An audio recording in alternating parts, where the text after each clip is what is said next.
Secretary Clinton, thanks for spending some time with us.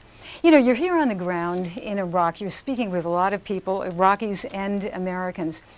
Is there a lesson from Iraq that can be learned, either positive or negative, for Afghanistan? That's a great question, Jill, and I think that among the positions we've taken in the strategic review of Afghanistan is the need to marry the counterinsurgency military strategy with the development and diplomatic strategies. It's not either or, it's both and. I think that it's clear that our military has done a magnificent job, and so many young people have sacrificed so much, and their families have given so much in both Iraq and Afghanistan.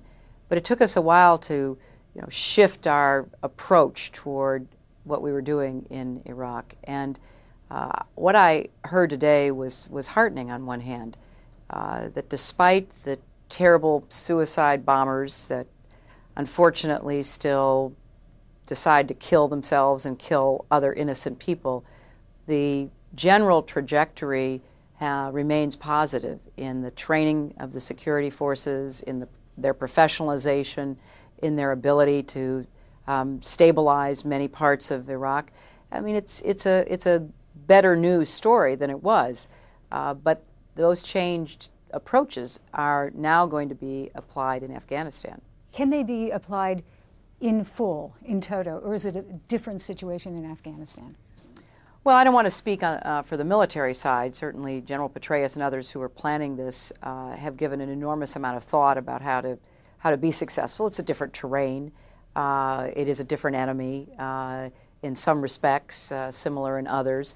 The challenge is to do, though, what was done in the last several years here, which is to make common cause with the vast majority of Iraqis, no matter what community they're from, who want just peace and quiet. They want to raise their families. They want to get up and be able to have a good job. And to make that same argument in Afghanistan to the people of that country. And then we have to deliver. We have to deliver on the commitments we've made when it comes to good governance and rule of law and training of police, which is in many ways more difficult than the training of an army. We have to work on behalf of education and healthcare, agriculture, but the biggest challenge is putting people to work in ways that will give them a secure economic future. So we've learned some lessons, and we're going to try to apply those. I want to ask you about the Obama administration policy of stretching out the hand.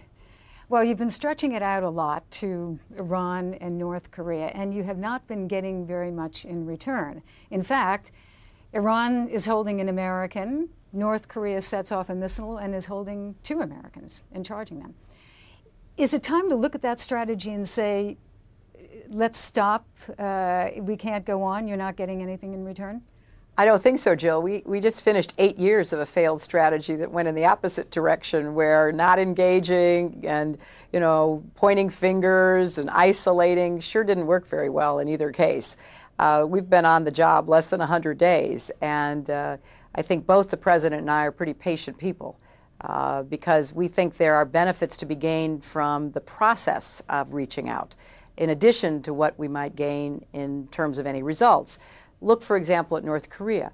We had a united front against North Korea. We got a very strong statement out of the United Nations, and now we have gotten strong agreement about imposing sanctions. We're not going to be blackmailed by the North Koreans. They've got this, down pat. They threaten, and then everybody chases them and makes concessions to them, and they never really produce. Those days are done. We're going to continue to work with our partners in the region. We're going to go after them as a proliferator, and many of the entities and goods that they depend on are going to be under international sanctions. I think we're taking a different approach, and I believe that it's the right approach to take. You mentioned the 100 days. For yourself, what kind of a report card would you give yourself for the first 100 days? Well, I'll let the American public and the press do that, but I have to say it's been an enormous privilege and honor representing our country and our president around the world in the last nearly 100 days. I think we're off to a good, strong start. I think that we've opened up a lot of doors and a lot of eyes and a lot of ears. Everywhere I go, people tell me they really think that our approach is going to pay dividends. Now, this is a complicated world, and these are very difficult challenges we face. I don't expect overnight changes. I know the president doesn't. But we have a clear set of objectives that we are pursuing. And remember, we also have to make some significant changes in our own government. You know, we're not satisfied with a lot of how our diplomacy and development has worked. We've changed military strategies, which we are now applying elsewhere. So there's a lot to have learned and to apply, but I think we're off to a positive start, and really, you know, the hard work still lies ahead. Thanks very much, Madam Secretary. Thank you, Jill.